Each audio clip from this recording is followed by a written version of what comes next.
The moment someone disrespects you, something dangerous happens. And it's not what you think. It's not the insult. It's not their tone. It's not even their intention. It's the fact that your body reacts before your mind does. Your chest tightens. Your thoughts rush forward to explain. Your mouth opens not to speak truth, but to defend your position. And in that exact moment, the power exchange is already over. You lost quietly. Disrespect doesn't begin when someone crosses a line. It begins when your nervous system asks for permission to exist. If you're here to feel better, leave now. If you're here to stay respectable, this is not for you. But if you're done being tested, measured, poked, and casually undermined, then align yourself now. This channel is not advice. It's a filter. Disrespect is never random. It doesn't float through the air looking for victims. It locks onto specific signals: posture, tone, pacing, hesitation. Long before words are exchanged, the other person's nervous system has already categorized you.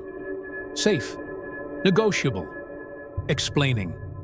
That categorization doesn't happen consciously. It happens the way predators decide which animal in the herd to move toward. Quietly, instinctively.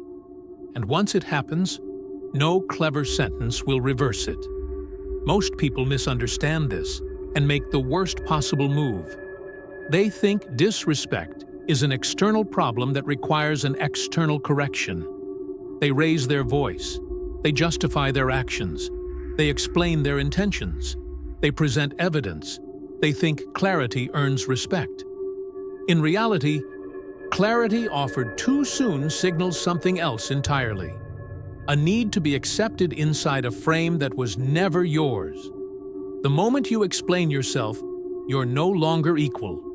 You're responding to an accusation that was never proven. This is where the fracture begins. Not in the room, inside you. Your breathing changes. Your shoulders drop slightly. Your words become longer, softer, padded with context. You stop stating reality and start managing perception. People don't consciously think, this person is weak. What they feel is more precise and more dangerous. Predictability. You can be pressured. You can be pulled. You can be made to perform. And once that signal is felt, disrespect doesn't need to be loud anymore. It becomes casual. The social world is not governed by fairness. It's governed by frames. Whoever defines what's happening controls what happens next. When someone disrespects you, they are testing whether you'll accept their frame. The frame where you are on trial, and they are the judge. Most people step directly into this trap because they were trained to. From childhood, you were rewarded for explaining yourself, for being reasonable, for proving you meant well. That conditioning works in classrooms.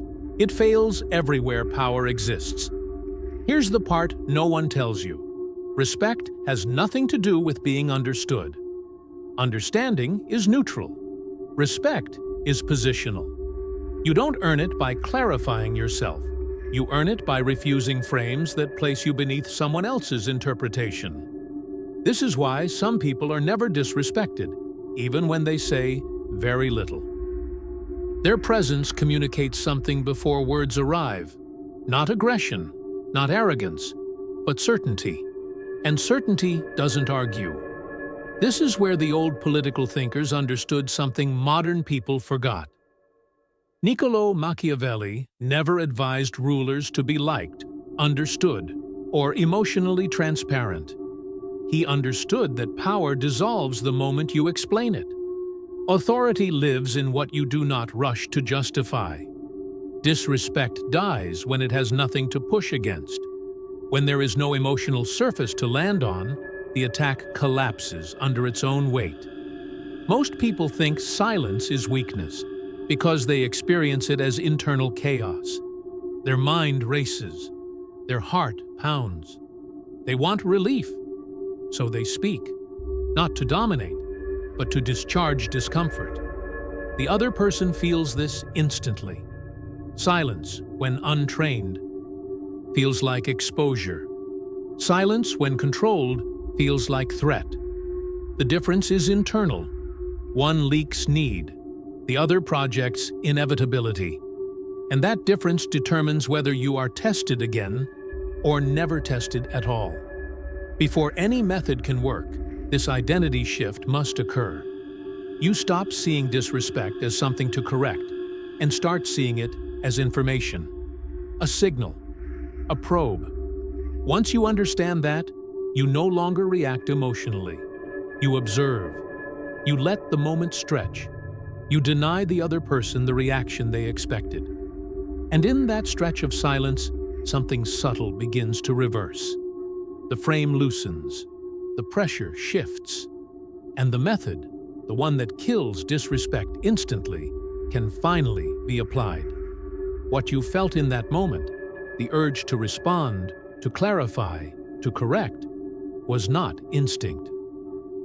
It was training, years of it, conditioned into you long before you learned how power actually works. From classrooms to households to workplaces, you were rewarded for compliance disguised as communication. Speak when spoken to, explain when questioned, justify when challenged. Over time, your nervous system learned a dangerous equation. Silence equals guilt, and speech equals safety. That equation is false, but it runs deep. This is why disrespect catches you off guard. Not because you don't know what to say, but because your body believes it must say something. The moment someone challenges you, your system shifts into defense mode. Defense is not neutral. Defense is admission. It accepts the premise that the other person has the authority to evaluate you. And once that premise is accepted, everything you say is already compromised. You are no longer speaking from position, you are speaking from reaction. Most people never see the trap because it feels reasonable. I just want to clear things up. I don't want to be misunderstood. Let me explain what I meant. These phrases sound mature, cooperative, civilized. In power dynamics, they mean something else entirely. I accept your frame. The moment you step into explanation, you step into a courtroom you didn't build. You become the defendant. The other person doesn't need evidence anymore. Your participation validates the trial. Respect and understanding are not allies. They often move in opposite directions. Understanding is about access. Respect is about distance. When you rush to be understood, you collapse that distance. You expose your motives, your emotions, your internal logic. You hand over leverage. This is why some people are endlessly explained and still dismissed, while others remain opaque and unquestioned. The difference is not intelligence or confidence, it's frame control. Picture the situation clearly. Someone disrespects you, subtly or openly. If you respond by defending, you signal that their perception matters more than your position. If you respond by explaining, you signal that you can be pressed for clarity. Pressure creates hierarchy. The one who presses is above. The one who explains is below. This hierarchy is felt instantly, even if no one can articulate it. And once felt, it becomes stable. Silence interrupts this entire mechanism. Not passive silence. Not confused silence. Controlled silence. The kind that doesn't rush to fill space. When you don't react the way the other person expects, their nervous system spikes. They were prepared for resistance or justification. They encounter neither. The frame stalls. Who speaks next? Who needs resolution? In that pause, roles begin to reverse. The one who initiated pressure now feels it. This is why untrained silence feels unbearable. It exposes your internal dependence on external validation. It forces you to sit with uncertainty.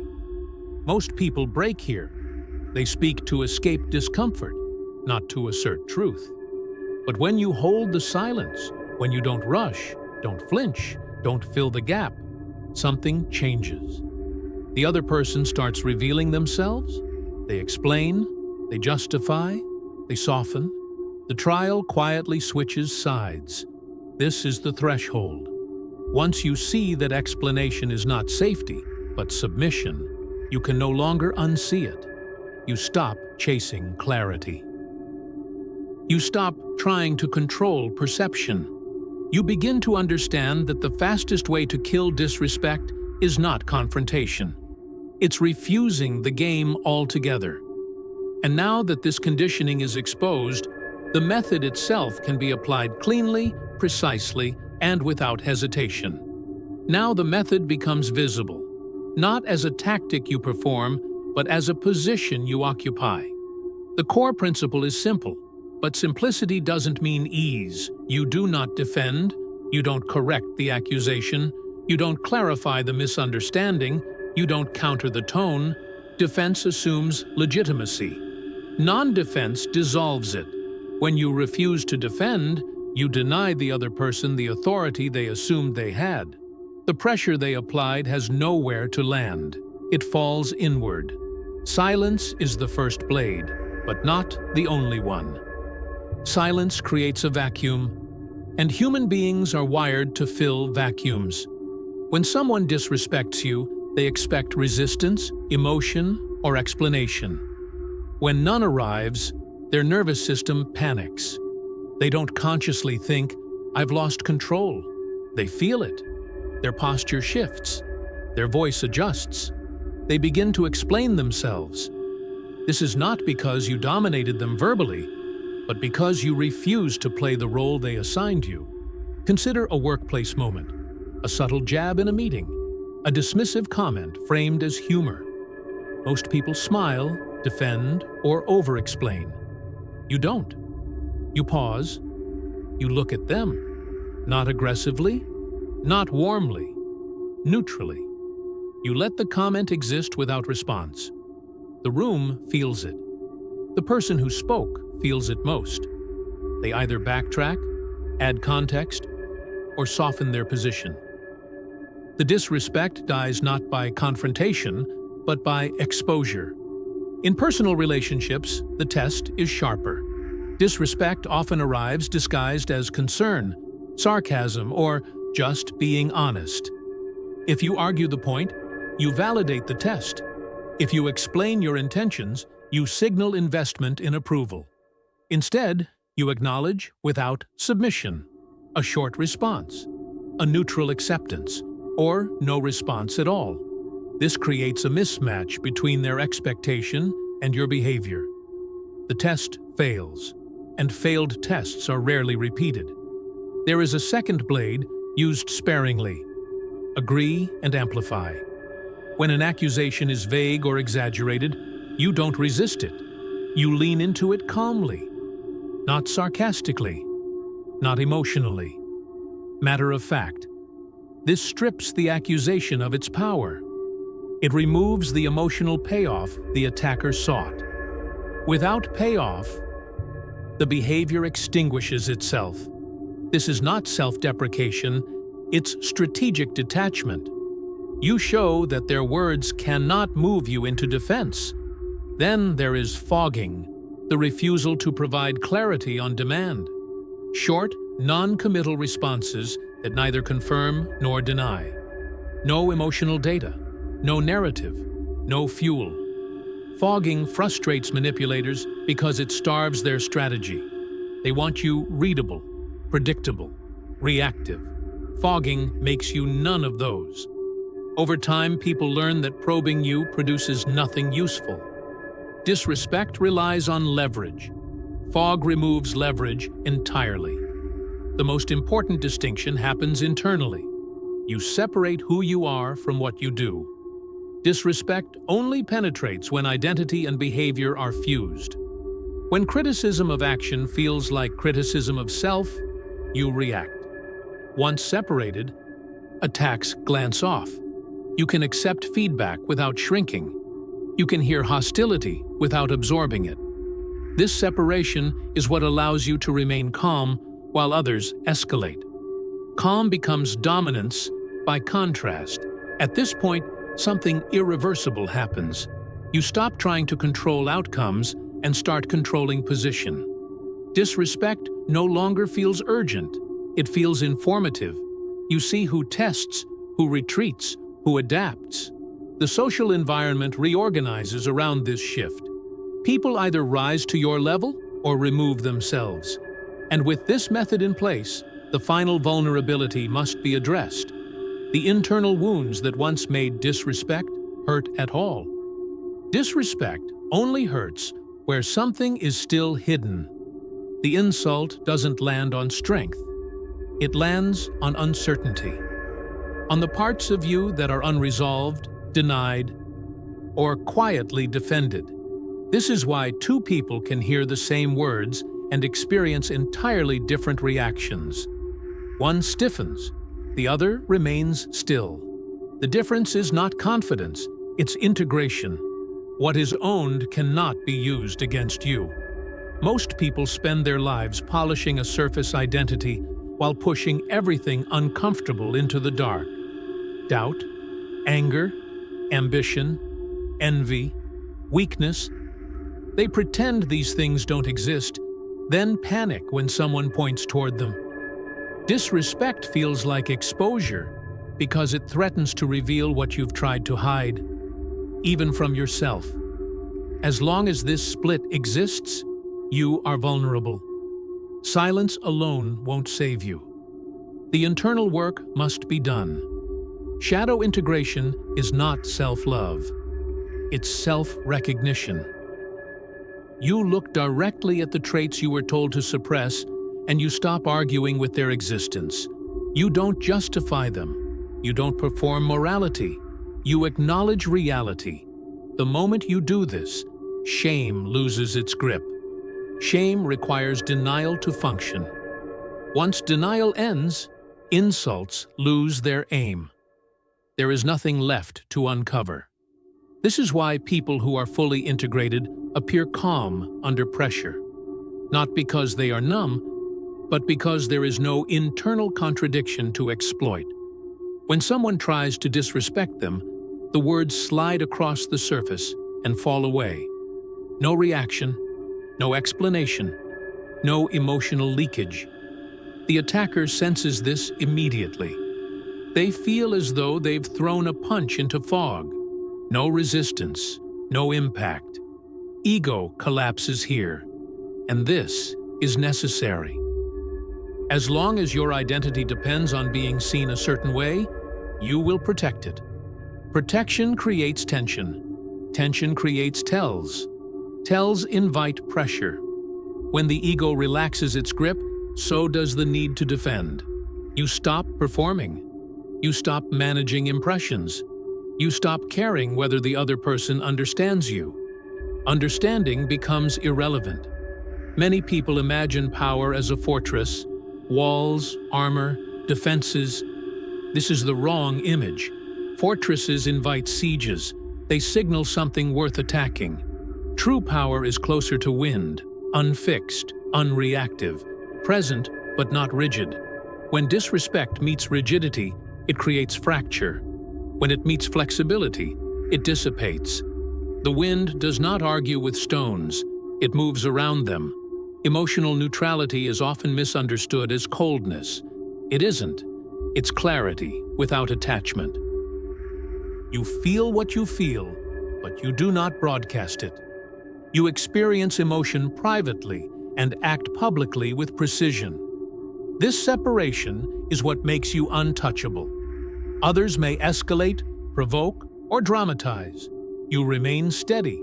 In contrast, their instability becomes visible. Power shifts without a word spoken.